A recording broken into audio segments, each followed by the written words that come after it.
연금만으로는 부족하다. 여러분 안녕하세요. 오늘의 주제는 노후 준비입니다. 그런데요, 제가 한 가지 질문을 드려볼게요. 여러분은 노후 준비에서 가장 중요한 게 뭐라고 생각하세요? 아마 연금이라고 답하시는 분이 많으실 겁니다. 맞아요. 연금은 정말 중요합니다. 그런데 오늘은 제가 조금 다른 이야기를 해보려고 합니다. 자, 이런 상황을 한번 상상해보세요. 김 씨는 60대에 은퇴하면서 국민연금으로 충분하겠지라고 생각했습니다. 그런데 막상 은퇴 후 살아보니 연금으로는 생활비의 절반도 충당이 안 되는 거예요. 몇 년 만에 모아둔 돈도 소진되고 그는 결국 아르바이트를 시작해야 했습니다. 반면 같은 나이의 박 씨는 은퇴 후에도 웃으면서 여유롭게 여행도 다니고 취미생활도 즐기고 있어요. 두 사람의 차이는 무엇이었을까요? 연금 때문일까요? 아니면 다른 이유가 있었을까요? 충격적인 통계와 현실. 제가 몇 가지 통계를 보여드릴게요. 한국의 노인 빈곤율은 OECD 1위입니다. 43.8%나 돼요. 평균 국민연금 수령액은 약 53만 원. 그런데 노후 생활비는 월 250만 원 이상이 필요하죠. 여러분, 이 차이를 어떻게 메우시겠어요? 그래서 오늘은 연금보다 중요한 5가지를 설명드리려고 합니다. 이 5가지를 미리 준비하지 않으면 아무리 연금을 잘 준비해도 노후가 흔들릴 수 있어요. 반대로 이 5가지만 잘 챙기시면 여러분의 노후는 지금보다 훨씬 안정적이고 행복해질 겁니다. 자, 시작해볼까요? 노후 준비, 연금보다 중요한 5가지. 첫째, 건강. 자, 첫 번째는 바로 건강입니다. 뻔한 이야기처럼 들리실 수도 있지만 사실 건강은 우리가 가장 간과하는 부분이에요. 왜냐고요? 나는 아직 괜찮아라는 생각이 가장 큰 문제입니다. 제가 예를 들어볼게요. 김 씨는 은퇴 후 이제 좀 쉬면서 살아야지라고 생각했습니다. 운동도 줄이고 건강검진도 다음에 하지 뭐 하고 미뤘어요. 그런데 몇 년 후 당뇨병과 고혈압이 찾아왔고 치료비로 매달 큰 돈이 나가게 됐습니다. 반면에 박 씨는 은퇴 후 매일 30분씩 걷고 근력 운동을 꾸준히 하면서 정기적인 건강검진도 받았습니다. 그는 70대에도 등산을 즐기며 독립적으로 생활하고 있죠. 건강에 대한 데이터와 설명. 국민건강보험공단 자료에 따르면 65세 이상 노인의 평균 의료비 지출은 약 500만 원이에요. 소득의 40% 이상이 의료비로 나가는 분들도 많습니다. 그런데요, 규칙적인 운동만으로도 기대 수명이 7년 이상 늘어난다는 연구 결과가 있습니다. 건강을 유지하는 데 필요한 건 아주 간단합니다. 하루 30분 걷기, 주 2회 근력 운동, 정기적인 건강검진. 아유, 나이 들어서 운동하면 다치기만 해요. 하실 수도 있는데요. 사실 운동을 안 하면 더 큰 문제가 생깁니다. 근감소증이라고 들어보셨나요? 근감소증은 나이가 들면서 근육이 줄어드는 현상인데요. 낙상의 주요 원인입니다. 넘어지면 회복이 힘들어지죠. 건강은 돈보다 더 중요한 자산입니다. 지금부터라도 건강을 챙기세요. 작은 변화가 큰 결과를 만듭니다. 둘째, 재정적 독립. 두 번째는 재정적 독립입니다. 여러분, 연금만으로 충분할 거라고 생각하시나요? 아까 말씀드렸듯이 국민연금은 평균 53만 원 정도입니다. 그런데 노후 생활비는 최소 월 250만 원이 필요해요. 이 차이는 어떻게 메우실 건가요? 김 씨는 은퇴 전에 별다른 준비 없이 연금만 믿고 살았습니다. 하지만 예상치 못한 의료비와 자녀의 긴급자금 요청으로 몇 년 만에 자산을 모두 소진했어요. 반대로 정 씨는 40대부터 개인연금을 준비하고 소규모 창업으로 은퇴 후에도 꾸준히 수익을 창출했습니다. 덕분에 그는 경제적 여유 속에서 노후를 즐기고 있습니다.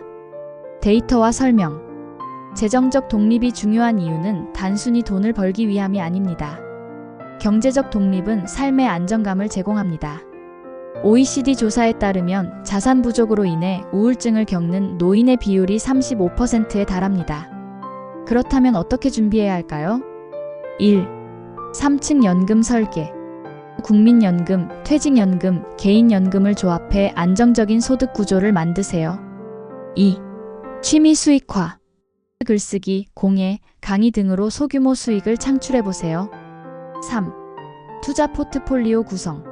안정형 자산 채권, 예금과 성장형 자산 주식, 펀드를 균형 있게 배분하세요. 돈은 우리가 현실적으로 가장 많이 고민하는 부분입니다. 지금부터라도 작은 돈이라도 저축하고 현명하게 투자하세요. 여러분의 미래를 위한 가장 큰 선물이 될 겁니다. 셋째, 사회적 관계망. 자, 세 번째는 사회적 관계망입니다. 노후의 외로움은 가장 큰 적입니다. 그런데 은퇴 후 많은 분들이 관계를 점점 줄여가요. 그냥 쉬고 싶다, 만나봤자 피곤하다 이런 생각 때문이죠. 하지만 이 선택이 여러분의 건강과 심리 상태에 얼마나 큰 영향을 미치는지 아시면 깜짝 놀라실 겁니다. 왜 사회적 관계망이 중요한가? 연구 결과를 하나 말씀드릴게요. 하버드 성인 발달 연구에서 나온 결론은 행복한 노년의 가장 큰 비결은 돈도 건강도 아니고 좋은 인간관계다였습니다.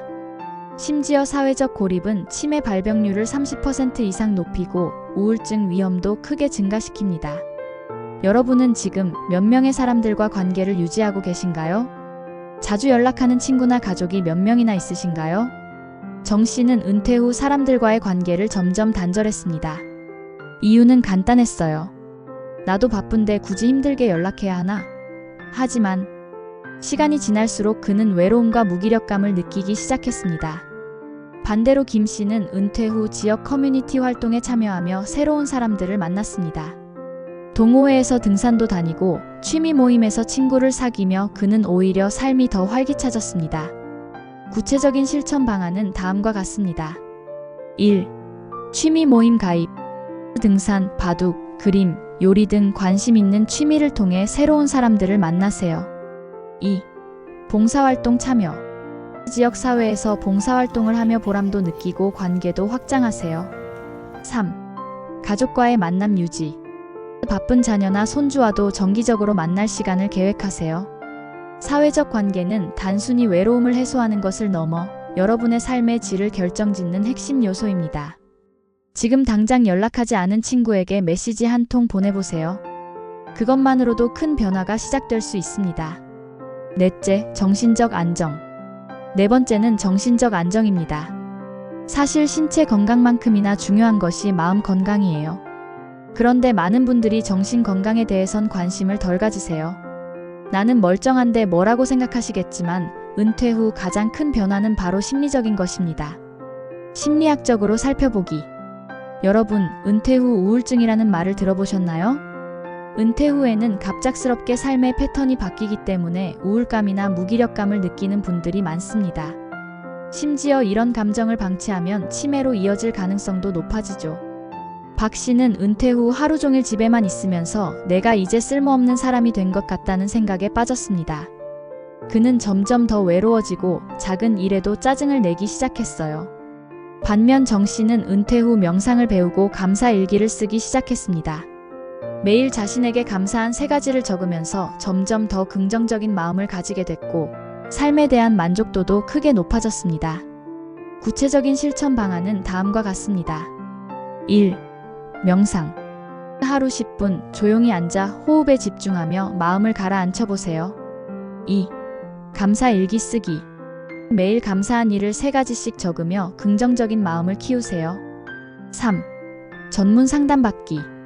필요하다면 정신건강 전문가의 도움을 받는 것도 큰 도움이 됩니다. 마음챙김 MINDFULNESS이라는 개념 들어보셨나요? 이건 지금 이 순간에 집중하는 연습인데요. 연구에 따르면 마음챙김 명상을 꾸준히 실천한 사람들은 스트레스와 불안감이 크게 줄어들었다고 합니다. 여러분, 정신적 안정은 여러분의 건강과 행복에 직접적인 영향을 미칩니다. 지금부터라도 나의 마음을 돌보는 시간을 가져보세요. 5째, 삶의 의미와 목적. 마지막 5번째는 삶의 의미와 목적입니다. 여러분, 은퇴 후 가장 많이 하게 되는 생각이 뭔지 아세요? 내가 지금 뭘 해야 하지? 입니다. 일할 때는 매일 해야 할 일이 있었지만 은퇴 후에는 그 일상이 사라지잖아요. 이럴 때 삶의 목적이 없다면 하루하루가 지루하고 무기력하게 느껴질 수 있어요. 삶의 목적이 중요한 이유. 미국의 한 연구에 따르면 삶의 목적을 가진 사람은 그렇지 않은 사람보다 평균 기대 수명이 23년 더 길다고 합니다. 또한 목적이 없는 사람들은 우울증과 불안증에 걸릴 확률이 훨씬 높아요. 김 씨는 은퇴 후 내가 이제 뭐 할 게 있겠어 라는 생각에 빠졌습니다. 그는 하루 종일 TV를 보거나 시간을 흘려보내며 점점 무기력해졌습니다. 반면 박 씨는 봉사활동을 시작하며 새로운 삶의 의미를 찾았습니다. 그는 내가 여전히 누군가에게 필요한 존재구나라는 생각에 큰 보람을 느꼈고 매일이 즐겁다고 말했습니다. 구체적인 실천 방안은 다음과 같습니다. 1. 봉사활동. 지역 사회에서 봉사활동에 참여하며 삶의 의미를 찾아보세요. 2. 취미 개발. 예전에 해보고 싶었던 악기, 그림, 정원 가꾸기 등을 시작하세요. 3. 작은 목표 설정. 하루에 5,000보 걷기, 한 달에 책 한 권 읽기처럼 작은 목표를 설정하고 달성하세요. 삶의 목적은 대단한 것이 아닙니다. 작은 일이라도 의미를 부여하고 그것을 통해 성취감을 느껴보세요. 여러분의 노후가 활기로 가득 찰 겁니다. 연금보다 중요한 5가지를 기억하세요. 여러분, 오늘은 연금보다 더 중요한 5가지 요소를 이야기했습니다. 건강, 재정적 독립, 사회적 관계망, 정신적 안정, 그리고 삶의 목적. 이 5가지는 여러분의 노후를 완전히 바꿀 힘을 가지고 있습니다. 지금부터라도 하나씩 준비해보세요. 오늘의 작은 실천이 10년, 20년 후에 큰 변화를 만들어낼 겁니다. 구독과 좋아요는 여러분의 더 나은 내일을 위한 첫걸음입니다. 댓글로 여러분의 다짐을 공유해주세요. 저는 여러분의 행복한 노후를 응원합니다.